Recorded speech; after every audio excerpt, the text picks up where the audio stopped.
बबलू बेटा, ये लो पैसे और जाओ तोते हलवाई की दुकान से गुलाब जामुन लेकर आओ। मेरा आज गर्मा गर्म गुलाब जामुन खाने को बहुत मन कर रहा है। मम्मा, मन तो मेरा भी कर रहा है, मैं अभी चाहता हूँ। हाँ बबलू बेटा, ये छाता भी लेकर जाओ, बाहर बारिश हो रही है। फिर बबलू चिड़ा अपना छाता लेकर तोते हलवाई की दुकान की ओर चला जाता है। तोते हलवाई, मुझे गर्मा गर्म जलेबी और गुलाब जामुन दे दो। देखो बिजली, मैं तुम्हें गुलाब जामुन और जलेबियाँ तो दे दूंगा, लेकिन आज उधार नहीं दूंगा।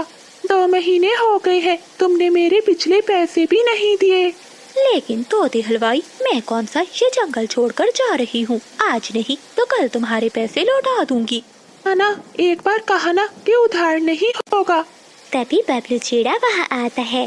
तोते अंकल, ये ले पैसे और मुझे गर्मा गर्म गुलाब जामुन दे दे।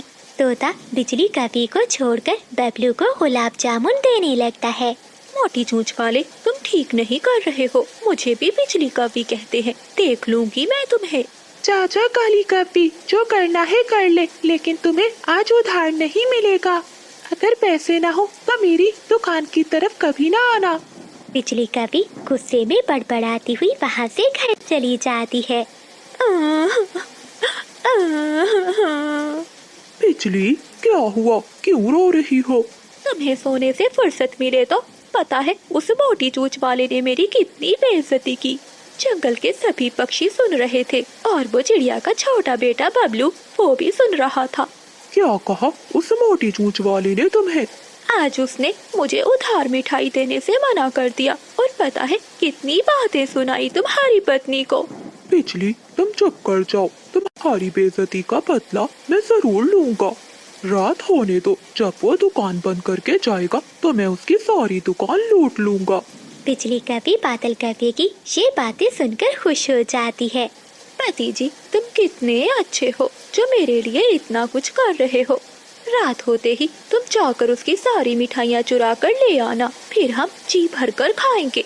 अगली सुबह जब वो अपनी खाली दुकान देखेगा तो उसे रोता हुआ देखकर मेरे दिल को बहुत सुकून मिलेगा। बबलू भी मिठाई लेकर अपने घर चला जाता है। वो दोनों माँ बेटा मजे मजे से वो गर्मा गर्म गुलाब जामुन खाते हैं। बहुत स्वादिष्ट, तोते हलवाई के गुलाब जामुन तो बहुत स्वादिष्ट है। हाँ मम्मा, गर्मा गर्म गुलाब जामुन है। पता है मम्मा, आज तोते अंकल ने बिजली आंटी की बहुत बेइज्जती की। बिजली आंटी तोते अंकल से मिठाई मांग रही थी, लेकिन तोते अंकल ने आज उन्हें मिठाई देने से इनकार कर दिया। बबलू बेटे, तोता भी क्या करे, वो काफी हैं ही ऐसे, जिससे भी उधार करते हैं कभी पैसे नहीं लौटाते। वो काले कपे जंगल के सभी पक्षियों को बहुत परेशान करते हैं। रात हो जाती है, तोता भी अपनी दुकान बंद करके वहाँ से चला जाता है। बिजली और बादल उसी समय का इंतजार कर रहे थे। चलो बिजली, समय हो गया है, अब चलते हैं। हाँ बादल जी, मैं तैयार हूँ। ये रहे 2 थैले, एक तुम भर लेना और एक मैं भर लूंगी।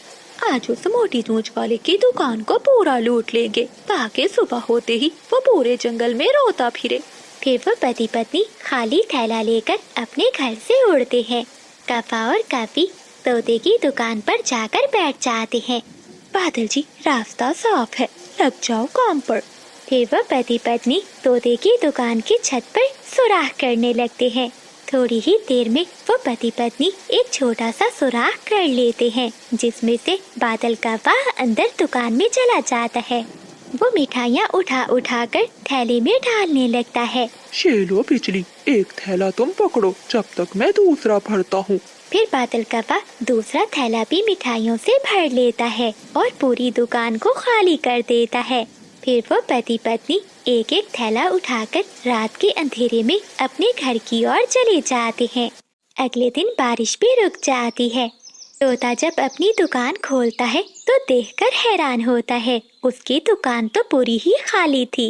हाय हाय पक्षियों, मैं लूट गया, मैं बर्बाद हो गया। कोई पक्षी मेरी पूरी दुकान लूट कर ले गया। तोता बैठकर वही रोने लगता है।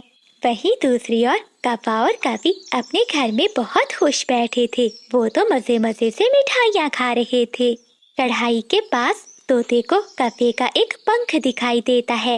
ये काला पंख, ये तो बादल कफे का है, तो इसका मतलब है उस काले कफों ने ही मेरी दुकान को लूटा है।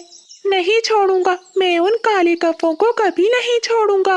अगर मैंने उन कफों को जेल की हवा न लगवाई तो मेरा नाम भी चीकू तोता नहीं।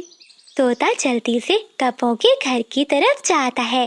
वो खिड़की से देखता है उन कपों के घर में तोते की दुकान से चुराई हुई सारी मिठाइयाँ पड़ी थी। इन कपों को तो अब मैं मजा चखाता हूँ। फिर तोता वहाँ से उड़ता है और वो चील महारानी को जाकर सारी बात बताता है। चील महारानी, आप अपने सिपाहियों को भी मेरे साथ लेकर चले। देखना, मेरी चुराई हुई सारी मिठाइयाँ उन कपों के घर पर ही है। ठीक है तोते, मैं तुम्हारे साथ चलती हूँ। चलो जल्दी, कहीं वो काफी वो सारी मिठाई छुपा ना ले।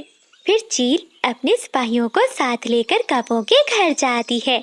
काले कौवे चील महारानी से डर जाते हैं।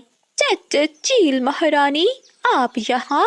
ये देखिए चील महारानी, मेरी दुकान की सारी मिठाइयाँ यही कौवे चोर है। नहीं नहीं चील महारानी, ये मोटी चोंच वाला झूठ बोल रहा है। ये सारी मिठाइयाँ तो मेरा भाई लेकर आया था। हाँ बिजली, मैं जानती हूँ तुम्हारे भाई को, एक नंबर का चोर है। उसके पास खुद खाने के लिए पैसे नहीं और वो तुम्हें इतनी ढेर सारी मिठाइयाँ देकर जाएगा। उल्लू सिपाहियों, पकड़ लो इन्हें और जेल में बंद कर दो। फिर तोता अपनी मिठाइयाँ लेकर चला जाता है और सिपाही कपों को पकड़कर ले जाते हैं और गुफा में हमेशा हमेशा के लिए बंद कर देते हैं।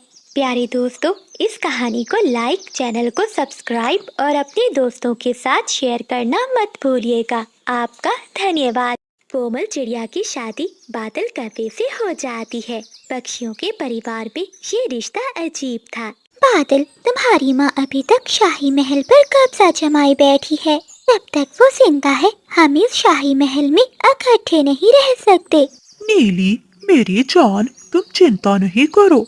आज रात जब चांद बादलों में छुप जाएगा, मैं इसे अंधे कुएं की सैर करवाने लेकर जाऊंगा। वहाँ से आज तक कोई भी वापस नहीं आया।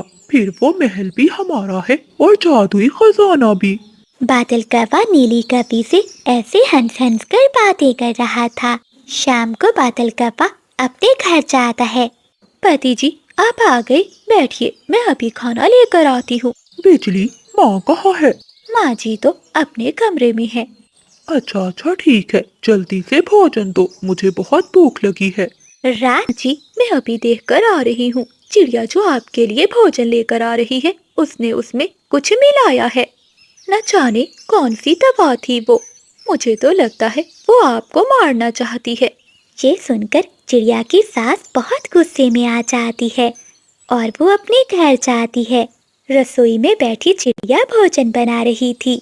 माँ जी, आ गई आप? ये लीजिए गर्मा गर्म भोजन। मुझे सब पता चल गया है, तू मुझे ये भोजन खिलाकर मारना चाहती है। ऐसा कहते हुए कोमल चिड़िया की सास चिड़िया को मारने लगती है और अपने घर से निकाल देती है।